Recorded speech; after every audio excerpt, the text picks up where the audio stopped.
Hi guys, welcome back. I got a new mic, so I really hope that the sound quality is going to be better. And I'm holding it today because I didn't really have a place I could clip it on. So today I want to talk about those perfectly effortless, curated homes. I think that this style of interior design is so cool. I think of the architect's home. It's very functional, but it's definitely designed and curated, and I just really love this style. So I want to talk about my approach to this kind of design. I also just want to say, even if these pictures aren't really calling out to you, maybe this isn't really your personal style, I still think this video is going to be helpful because I think that having a functional space that has sustainable systems to it is a very important part of interior design, no matter what your style is. So even if these pictures don't really resonate with your style, I still think this video can be helpful. And also, if you're interested in that topic, I did make a video about function in interior design. So I will have that here or somewhere here. I don't know, wherever. This video is more like how to achieve this kind of perfectly curated, very personal space. Yeah, like the effortlessly good home. Like the homes that you just see and you're like, I feel like this wasn't designed, but it somehow just looks really cool and it doesn't look overly staged. It feels very personal. It feels like someone has lived here and this is just kind of the natural state that it has ended up in over the years. So, yeah, let's talk about how to get this look in interior design. So I think the biggest thing that I want to talk about is these kinds of interiors definitely take time. I don't think that it's possible to end up with a space like this without time.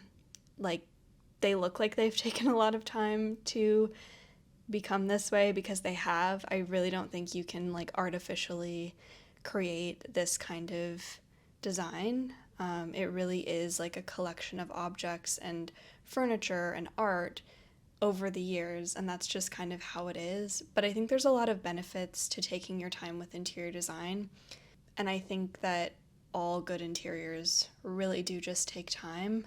I don't think that buying everything right away, at the start, without seeing how different things look in your space or just seeing how you live in a space really works. Obviously, when you're designing a space, there's things that you need to buy right away for functional reasons, like you need a sofa, you need a desk, whatever, all the things that we need right away. And I do think that with everything that we can take our time with, I think that we should.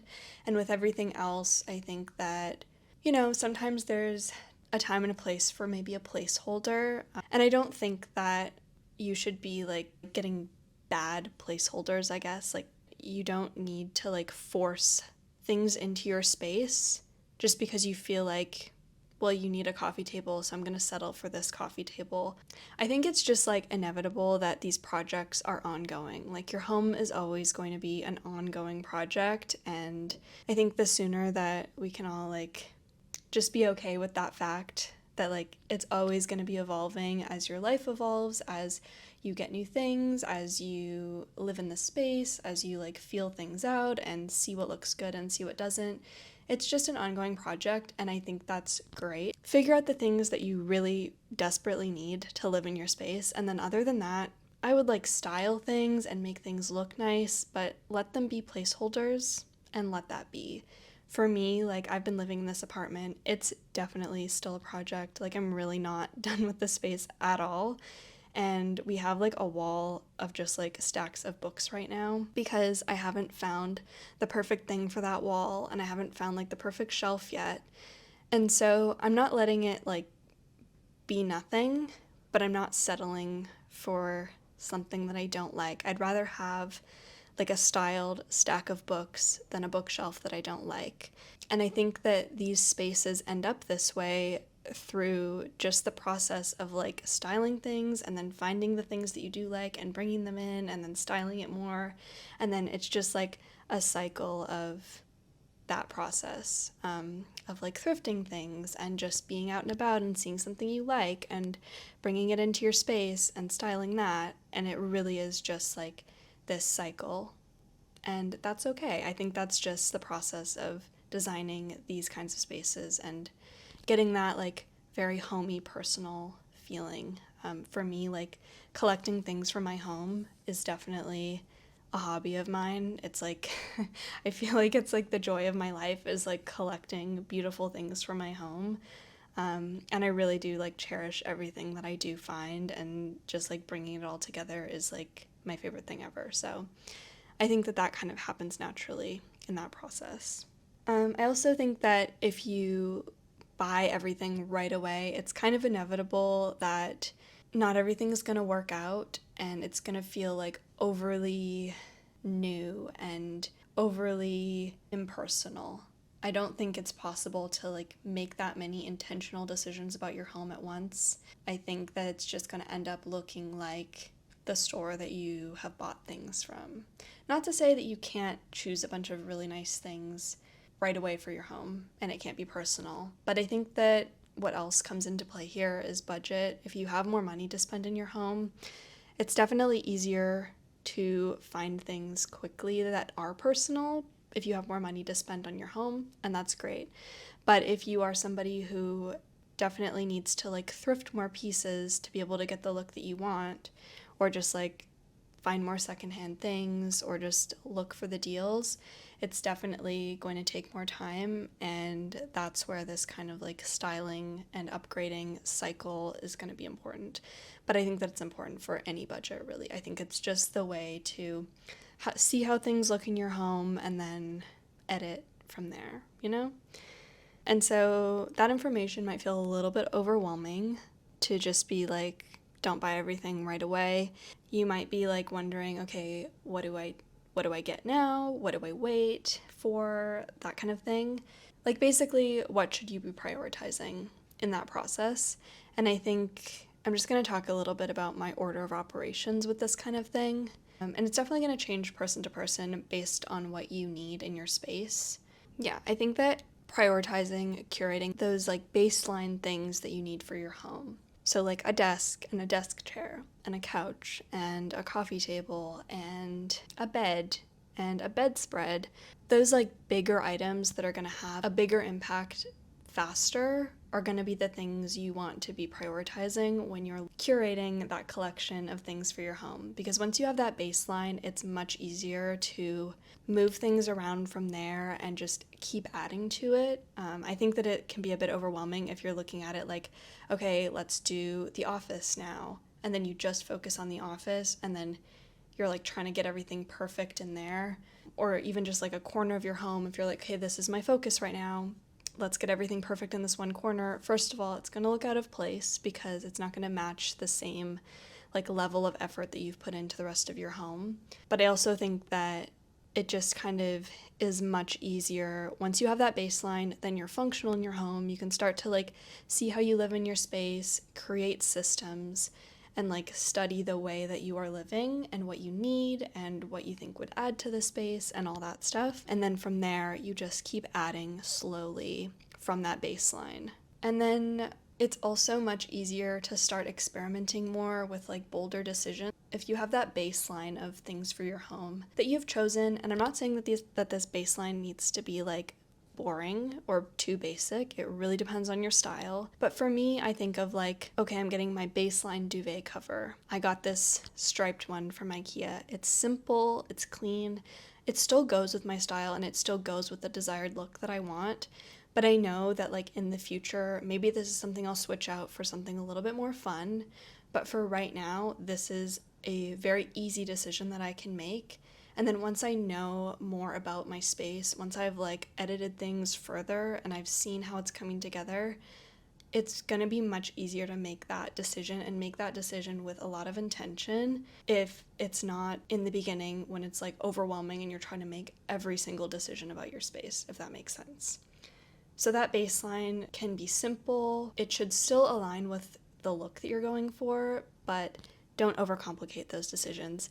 Don't be worried about like creating the like more bold decisions in your space. Like, let that baseline be, and then once that baseline is there, that's when you can start to be like, maybe I can have like a fun colored curtain, or maybe we can switch out that duvet cover for something way cooler that's gonna like have more of an impact on the space. Or maybe let's add a really big piece of art here, or let's choose a cooler rug, or like, you know, that kind of thing.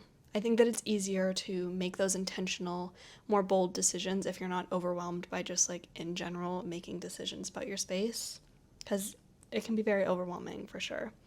The other part about this style of interior design, which I kind of mentioned, is that it's very functional and it feels very personal. So there's a lot of like things that are practical in this kind of interior design. Practical in terms of it feels personal, so it's like maybe there's sentimental value to a lot of the objects you have, or there's just like stories behind them. But then also these spaces feel very like utilitarian, and there's a lot of clear function with these spaces. And so I think that, like I said in my video where I was telling you that you need to consider function in interior design, I think that letting your functional needs or your sentimental needs become a guiding part of your decision making. So that could be things like you need a workspace with a specific function, or maybe you have like a really good collection of something that you use a lot because you're very passionate about that thing. That could be something you could put on display and let that become very personal. For example, like if you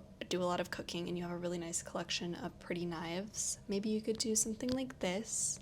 This is always very fun. And by bringing in these like utilitarian or practical functions of your space into the design decisions, it makes it feel more personal, because it's like, this is your space, this is what you do in your space, and it's clear that it's functional for that need. And then in terms of like sentimental things, having objects that maybe come from your family, or maybe like family pictures, having them around and be like intentionally added to the design really does make a space personal. And I think that if you're struggling with finding the balance between like sentimental objects and things that actually are adding to your design, maybe you have some things that mean a lot to you, but you think that they just don't go with your home, or they're just like not very pretty, it's okay to not have everything out.